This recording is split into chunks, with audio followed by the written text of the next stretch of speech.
Yeah, okay. The magic of yesterday and the wizardry of, sorry, the magic of yesterday. So although I'm predominantly shooting medium and large format film at the moment, I'm still using digital tools. So in my processes, so I'm not analog or digital centric. I'm whatever I need basically. Yes. Yeah. Okay. So let's go through. So I'll go through a little bit about what I do, what I am. I'm based in Christchurch, or just outside Christchurch in the South Island.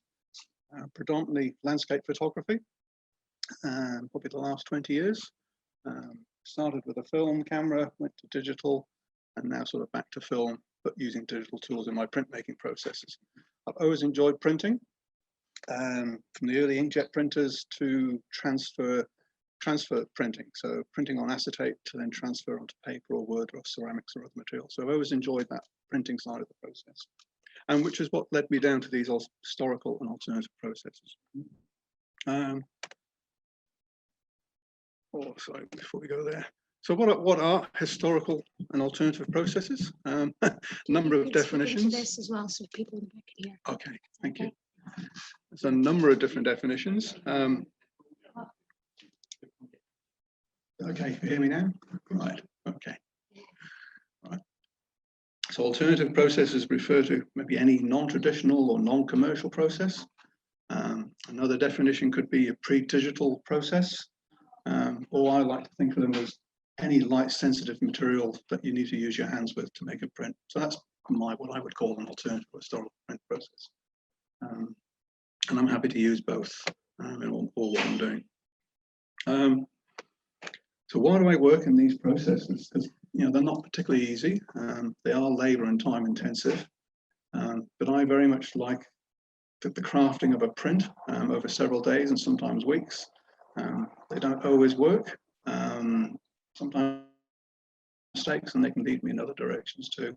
So very much, although I'm with the camera in the field, finding the scene or the image I want to make, I have some idea sometimes of how I'm going to print, and other times I don't, and I generally explore when I'm in my studio in the darkroom.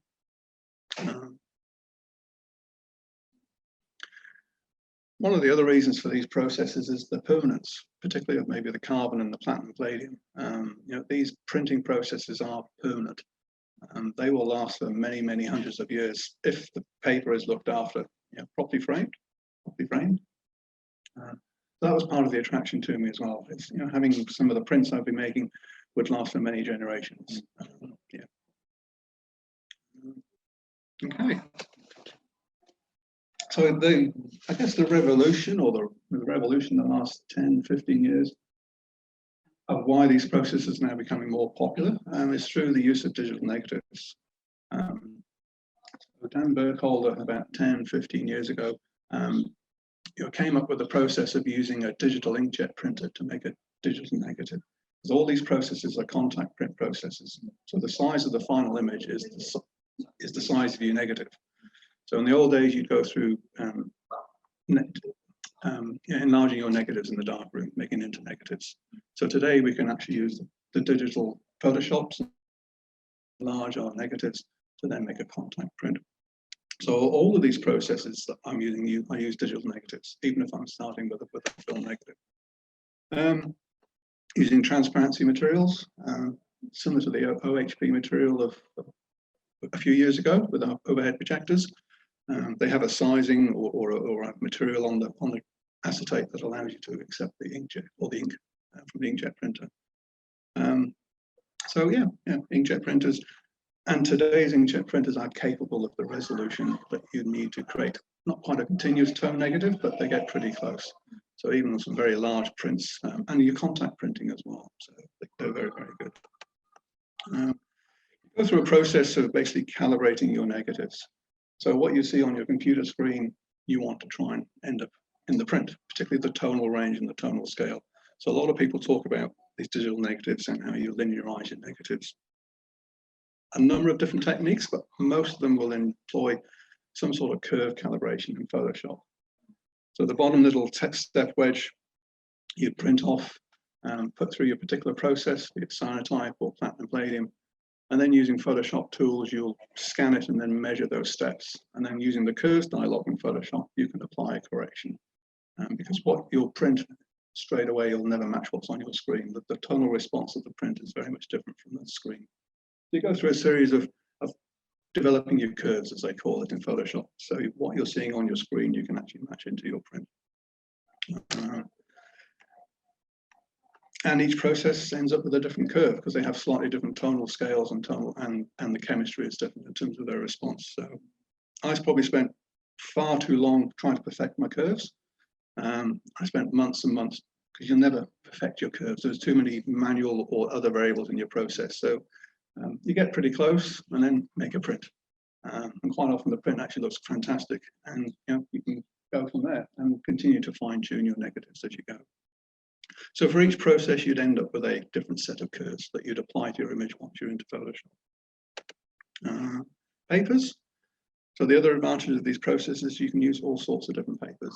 These are two that are particularly good for these types of processes in terms of the material that they're made from, and that they are. There's no chemistry in here that's going to interfere, particularly with some of your platinum palladium's process too, within your cyanotype processes. So yeah, Burge is a very good paper, and the Hunnemal came out a few years ago with a platinum rag paper, cotton rag paper. You can use all sorts of papers, and we'll have a look at those in a few more minutes too. So yeah. So the contact printing processes, and they all require UV light. So I started off using the sun, which was pretty good on a sunny day, on a weekend when I wasn't at my day job. But quite often you don't get the sun that you need at the time you need. And with cloud cover, your exposure times were pretty much more missed than hit. So it was pretty unwieldy. But you can also use UV sunbeds. So sunbed is what I used to use. That's that top one on the left. My local auction site online, Trade Me, I think I got it for $60. So I had a 6 foot long format printer. I never quite made a long 6 foot long panorama, but the sunbed, or recently I've started using some of the LED lights that you can see on the internet. And there's all sorts of things from Amazon. So it's can be inexpensive, and you can make your own too. So yeah, or you can stay with the sun. So it is nice to stay with the sun every now and again, but particularly if you're learning, it's quite difficult to nail that exposure time down. In terms of materials, Bostic and Sullivan are a well-known supplier out of the States for these alternative processes. B&H are pretty good for some of the papers and the transparencies, Freestyle in California, and Elliott Gold Street Studios in Victoria, just outside Melbourne. So again, they have a lot of materials that you'll need. And you can also find materials here in New Zealand if you look through Trade Me and then some of the other chemical suppliers. Mixing the chemistry, you can mix your own chemistry. It saves a little bit of money sometimes. And also, I know I've got some fresh chemistry because some of them do age. So I might keep the raw materials in powders and then mix up what I need for every few months. So again, it's a bit like if you can cook a loaf of bread, you can mix up the chemistry. There's some pretty good recipes. It's just having good control, really. So sensitize, so you can make your emulsions, and then how you apply those to the paper, again, is part of your artistic intent. You can use various brushes, foam brushes, or glass coating rods, which are usually quite good for very nice even coating. Or some of the brushes, again, you get a different feel when you use those. In terms of developing washing, that's my current space, which is pretty great, but I started off with some cat litter trays and a few buckets outside the back door. So you don't need expensive equipment. You can pretty much use anything that holds wood. Most of the materials I'm using are pretty safe and pretty good for the environment. There's one or two I use and I collect into a waste drum that I take to the local municipal dump to get rid of. So they're pretty straightforward. And again, although it's getting harder and harder now, but a lot of people are getting back into the film photography. But prior to this, you'd find a lot of these materials on Trade Me. People selling their old darkroom equipment, and you'd pick up all sorts of equipment. So, yeah. Okay, so some of the processes I'm using, no particular order. The carbon transfer is one I've been looking at for probably the last 12 months. And it's one of the first permanent photographic processes, 1860 something, I think it was. It was Joseph Swan who perfected the process of carbon transfer. it's quite an involved process that requires you to make what they call a carbon tissue to start with. And that's gelatin with pigment, typically carbon blacks at the time, and sugar there to help keep it flexible, and some preservatives in terms of thymol. So hanging up on the right there are what you would call your carbon tissue. So that's the raw material. That's your print negative, you could say. That's then coated with ammonium dichromate to make it light sensitive, and then I apply a negative in contact with that, and then make an exposure. And that's the first step. So then you need to develop that to wash off what's not been hardened by the UV light. And the way the printing works, it will harden from the top down, a bit like the ice water freezing in a puddle. So as the UV light hits the sensitized tissue, it will harden from the top down. So you want to be able to wash away what's unhardened, which is at the bottom. So the way Joseph Swan perfected the technique was to transfer that to a final piece of paper. So you'd sandwich it again with your final print paper, and then in a hot water bath, you'd peel the two apart and then wash off the unhardened gelatin.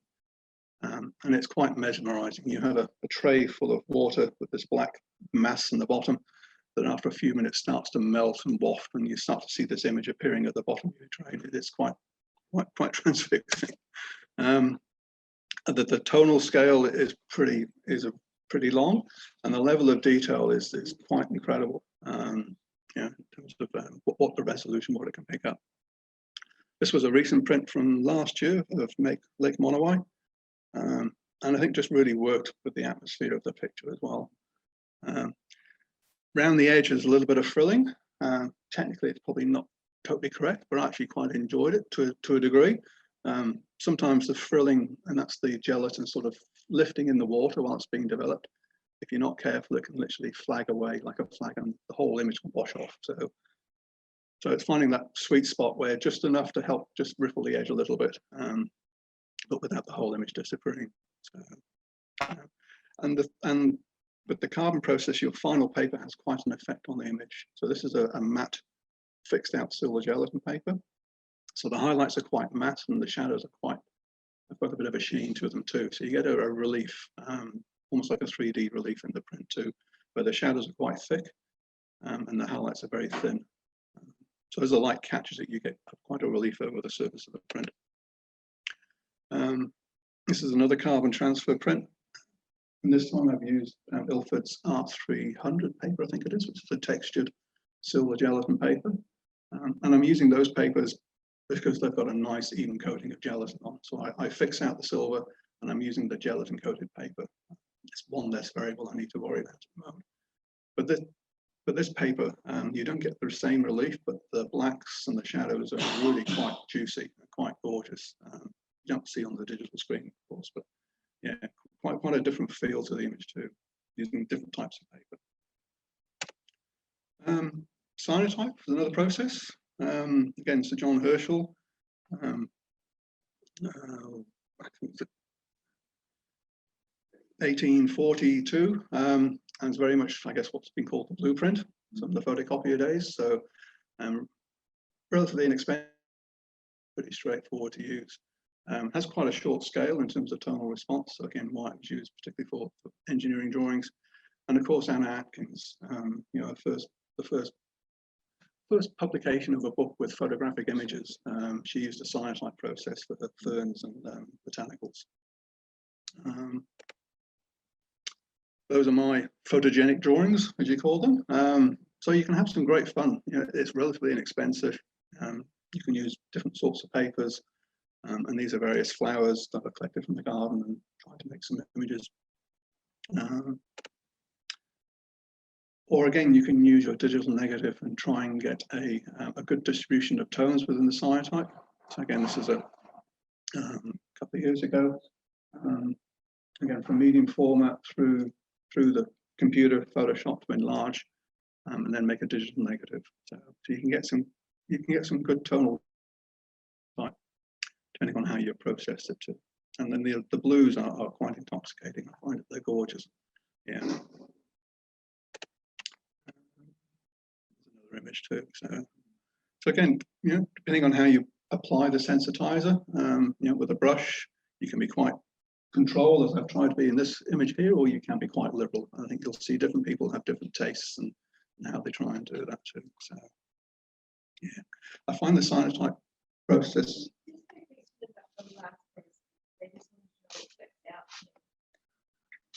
Sorry, when I fixed out the final paper for my carbon prints. Yeah. The final papers need to have a gelatin coating on them because it's the gelatin on the final paper that will stick with the gelatin in the tissue. So you can coat your own papers. There's there's more variables in that. Or what I'm doing is using photographic paper. So the black and white paper from the dark rooms, that's got a nice mechanical gelatin coating, but I would actually fix out the silver. So I removed the silver nitrate from that, or silver bromide from that paper. So now I can use it in the daylight without it going dark. I've got a nice controlled gelatin layer. So can I ask how you get the colors, like when you have the rocks and you have that last image that you just had there? How does the cyanotype, sorry. how does it do color? So cyanotype is a Prussian blue pigment. Oh, So sorry, that's the final print color of the process, hence the blueprint name. Yeah, that's right. Yeah. You can tone cyanotypes. So a lot of people use tannins, teas, and coffees, and you can go from browns through to purpley blacks to aubergines.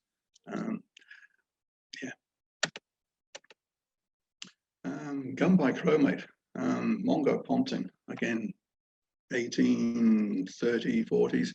It's one of the first color processes. Gum bichromate uses gum arabic, watercolor pigments, and again, ammonium or potassium dichromate is the light sensitive material. So by mixing gum arabic, which is used in the watercolor pigments today, with pigment and dichromate, you can create a light sensitive emulsion, which you can apply over your paper. And you can choose any color from the rainbow, basically, depending on what pigment you want to use and what combination of pigments. So it really opens up a whole different world of color and technique. It's also a full color process. So this is a full CMYK print from a digital image to start with. So again, using today's Photoshop tools, you can actually create your CMYK separations, and you'll end up with 4 negatives for each of those for those colors. And then by printing one each in turn, hopefully starting with the cyan layer, then your yellow layer, then your magenta layer, and then your black layer, you can build up a full color image. Needing to keep the paper in registration between each of those successive prints. So this example, Lucca in northern Italy, 10 to 12 prints to build up the tonal scale, with a short scale. So to get some good shadows and highlights, you need to do a couple of prints for each of the different colors. Frustrating at times, but it is quite wonderful. It's you're not always sure where the print's going to go, and you can change your mind and direction as the print develops too. So this is just one example of going through so an image in Girona. Let's just see, we start off with the magenta layer, then I printed on the yellow layer, and I think we got the cyan layer coming next, and then black. But then I'd go around again because I wanted some more density, particularly in some of those other colors. So another layer of magenta and yellow. Just wait for the computer. And you should see the image start to, all the contrast start to build within the image too.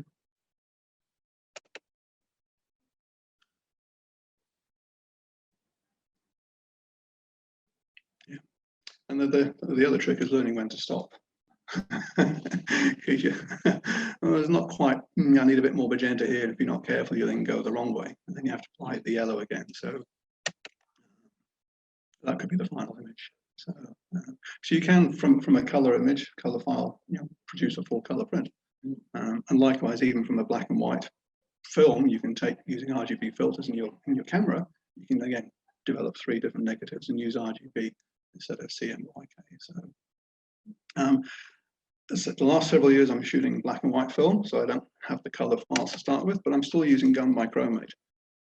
So this is from a black and white negative, and again, taking advantage of the short scale of the process, I'm able to put different colors into the highlights and into the shadows. So it's a bit of a duotone process. So, you know, into the highlights will be my yellows and golds, and my shadows will be my blues. So it was this sort of moonlight type of look or effect I was looking for. So quite successful. This was actually during our COVID lockdown, and I'd run out of masking tape, so I haven't been able to mask my edges. So I did have a couple of goes at trying to keep a nice edge, and actually quite works. I think quite like it. Yes, but then likewise, it shouldn't be about the process, but it is for me as well. yeah. Quite negative. You know, you can go into duotone, or even you can put different colors into different parts of the image too. So it's just endless possibilities using gun bichromate. Platinum palladium. Okay, William Willis, 1873, I think, patented the process and commercialized the whole platinum palladium process. This was probably one of the very first permanent processes that were able to fix the image. It really had a lot to do with the transformation of photography into an art.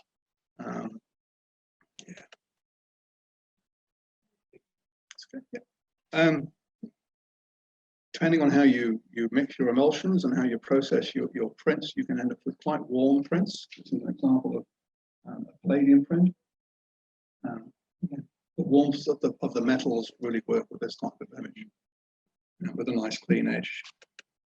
Or likewise, again, using a brush, you can get a different type of effect too. Oh, sorry, we've lost the big screen. Didn't find out. It wasn't even touched. Okay, just pause for a few seconds.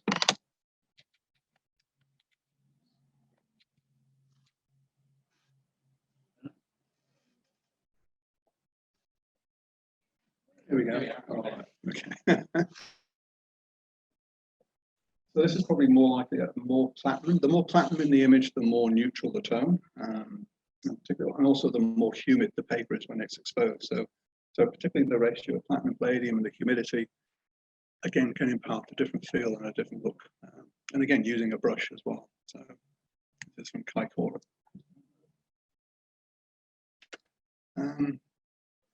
So these are platinum palladium prints, but instead of on paper, I'm using vellum. It's a plant-based vellum, a bit like your tracing paper.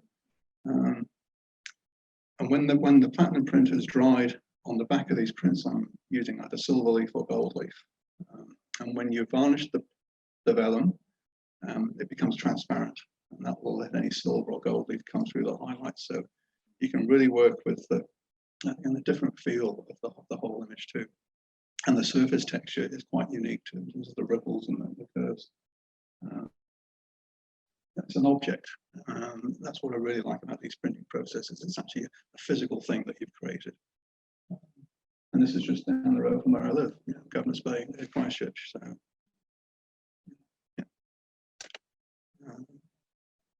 and again, Kio ferns.